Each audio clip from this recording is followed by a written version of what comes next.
여러분, 이런 상황 상상해 보신 적 있으신가요? 당신이 세상을 떠난 뒤 가족이 당신의 집을 정리하고 있습니다. 그런데 눈앞에 펼쳐진 건 추억이 아니라 쓰레기 봉투 수십 개. 자녀가 그걸 끌어안고 울며 이렇게 말합니다. 이걸 왜 다 남기셨을까? 우리 어떻게 해야 하죠? 이건 영화 속 이야기가 아닙니다. 지금 이 순간에도 매일 전국 어딘가에서 실제로 벌어지고 있는 일입니다. 오늘은 조금 무거운 이야기로 시작할게요. 하지만 이건 꼭 들어야 할 이야기입니다. 바로 65세 이후 반드시 버려야 할 물건 5가지. 이걸 지금 정리하지 않으면 당신이 떠난 뒤 가족이 사랑의 눈물이 아니라 절망의 눈물을 흘리게 됩니다. 혹시 이런 생각해 보셨나요? 나는 깔끔한 편이야. 버릴 거 없어.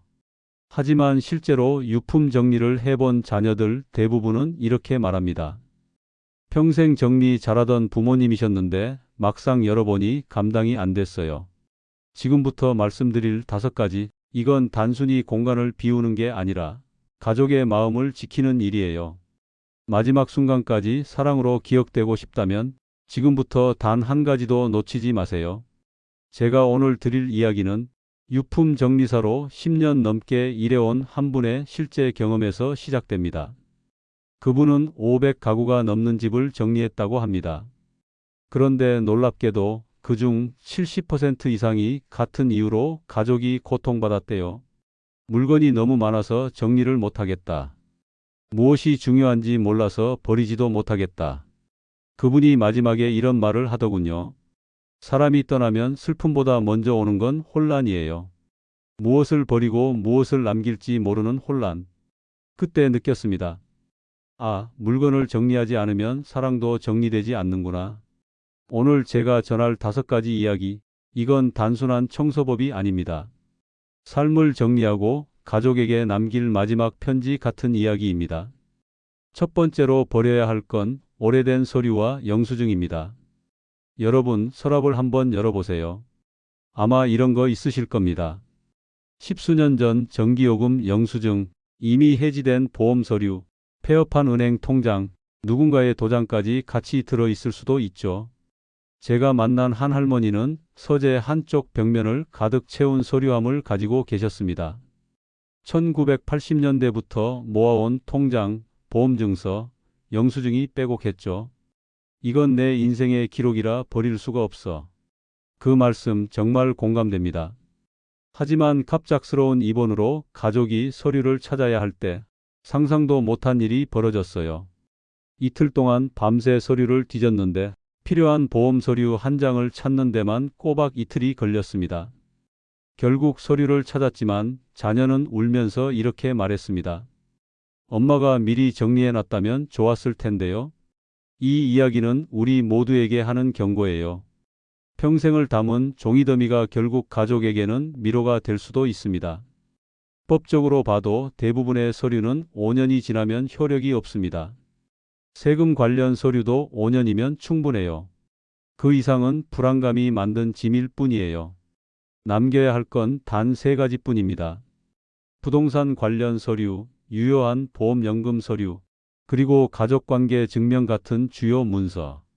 이 3가지 외에는 과감히 파쇄하세요. 그게 가족을 위한 배려입니다.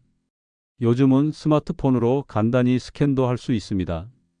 사진으로 찍어 저장하거나 자녀에게 파일로 공유해두면 됩니다. 정리 후 한 어르신이 이런 말씀을 하셨습니다. 서류함이 비워지니까 마음도 비워지는 것 같아요. 그 한마디가 정리의 의미를 다 설명하죠. 두 번째로 버려야 할 건 사용하지 않는 옷과 신발입니다. 여러분의 옷장 안에는 과거의 나가 걸려 있습니다.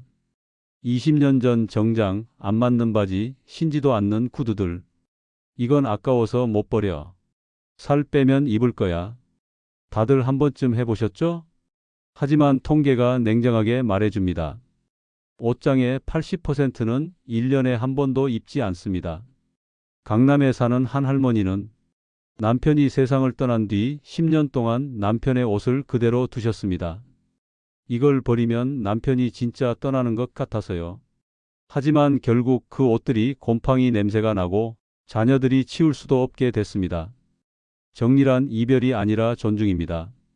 그 할머니는 남편의 정장 한 벌만 남기고 나머지는 기부하셨습니다. 그리고 이렇게 말했죠. 이젠 그 사람이 더 자주 생각나요. 그 옷이 아니라 그 사람을 떠올릴 수 있게 됐어요. 옷장은 추억을 담는 곳이 아니라 지금의 나를 위한 공간이어야 합니다. 1년 동안 한 번도 입지 않은 옷은 앞으로도 안 입습니다. 언젠가 맞을 옷은 버리고 지금의 나에게 맞는 옷만 남기세요. 그리고 중복된 옷은 2벌까지만. 신발도 마찬가지예요. 불편한 구두, 하이힐은 이제 발의 적입니다. 발이 편해야 인생이 편합니다. 세 번째로 버려야 할 건 고장난 가전과 낡은 전자기기입니다. 한 할아버지 댁에는 20년 된 비디오 플레이어, 오디오, 카세트, 고장난 컴퓨터가 가득했어요. 이거 다 고칠 수 있어요. 언젠가 손주 보여주려고요. 그런데 그 언젠가는 결국 오지 않았습니다. 기술은 너무 빠르게 변합니다. 10년 전 최신식이 지금은 전기 먹는 괴물이에요. 그런데도 아직 쓸 수 있으니까라는 이유로 그대로 두죠. 결국 먼지가 쌓이고 화재 위험까지 생깁니다. 창고를 비운 한 할아버지는 이렇게 말했습니다. 이제야 우리 집에 손주들이 올 수 있겠네. 공간이 비워지자 웃음이 들어왔습니다. 전자제품은 3가지로 분류하세요. 지금 쓰는 것, 안 켜지는 것, 앞으로도 안 켜질 것. 2번째와 3번째는 미련 없이 버리세요. 지자체나 대형마트에서 무료 수거 서비스도 있습니다. 필요한 건 기술이 아니라 여백입니다. 집이 젊어지면 마음도 젊어집니다. 4번째로 버려야 할 건 추억의 물건들입니다. 이건 정말 많은 분들이 어려워하는 부분이에요. 어머니의 한복, 아버지의 시계, 자녀의 첫 신발, 여행 기념품, 친구가 준 선물. 모두 의미 있는 물건이죠. 하지만 솔직히 말씀드릴까? 그 물건의 99%는 상자 속에서 먼지만 뒤집어 쓰고 있습니다. 인천의 한 할머니는 30년 전 돌아가신 어머니의 물건을 그대로 두셨습니다. 그 방은 거의 열지도 않았어요. 그 방 문을 열면 눈물이 나서요. 하지만 그 공간은 기억의 방이 아니라 고립의 방이 되어 있었습니다. 정리하면서 이런 대화를 나눴습니다. 어머니를 잊으려는 게 아니에요. 더 자주 떠올리기 위해 정리하는 겁니다. 결국 할머니는 어머니의 은반지 하나와 가족 사진 한 장만 남겼어요. 그 후엔 오히려 더 자주 어머니 이야기를 꺼내셨습니다. 이제는 그분이 내 옆에 있는 것 같아요. 추억의 물건은 진짜 보물 1개만 남기세요. 그 외엔 사진으로 남기고 일상 속에서 전시하세요. 상자 속에 숨기면 추억도 숨습니다. 보이는 곳에 두면 추억이 살아 있습니다. 마지막 5번째는 중복된 생활용품입니다. 그릇 5세트, 수건 10장, 이불 5채, 드라이버 15개, 컵 30개. 다 이유가 같습니다. 혹시 모르니까. 하지만 진짜로 필요한 건 생각보다 훨씬 적습니다.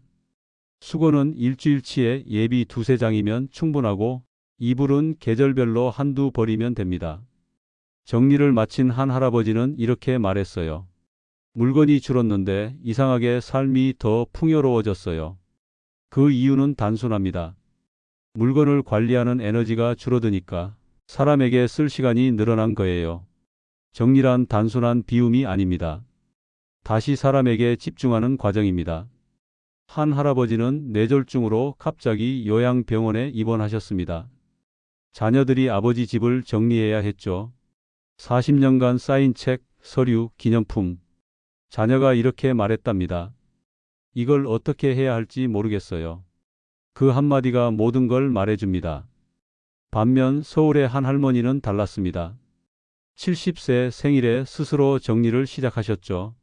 살아있을 때 내 손으로 정리하고 싶었어요. 그래야 정말 소중한 건 내가 선택할 수 있으니까요. 그분은 3년에 걸쳐 천천히 정리하셨습니다. 물건마다 메모를 붙이셨대요. 이건 큰딸 명의가, 이건 손녀에게. 그 한 줄의 메모가 사랑의 언어가 되었죠. 정리를 마친 후 할머니는 이렇게 말씀하셨습니다. 이젠 남은 시간이 자유로워요. 짐이 없으니까 마음이 넓어졌어요. 정리란 결국 마음의 훈련입니다. 비운다는 건 있는 게 아니라 진짜로 기억할 걸 고르는 일입니다. 내가 떠난 뒤 가족이 울지 않게 하려면 그들의 눈물이 사랑 때문이지 혼란 때문이어선 안 됩니다. 오늘 영상 보신 분들 중 아직 괜찮아, 나중에 하지 뭐라고 생각하신 분들 계시죠? 그 나중은 늘 늦게 옵니다. 정리는 내일이 아니라 오늘 해야 합니다. 서랍 하나, 옷장 한 칸, 책상 한 구석이라도 괜찮아요. 작게 시작하세요. 그리고 계속하세요. 언젠가 가족이 여러분의 집을 정리할 때 이렇게 말할 수 있으면 좋겠습니다. 우리 부모님은 참 현명하셨다. 정리까지 사랑으로 남기셨네.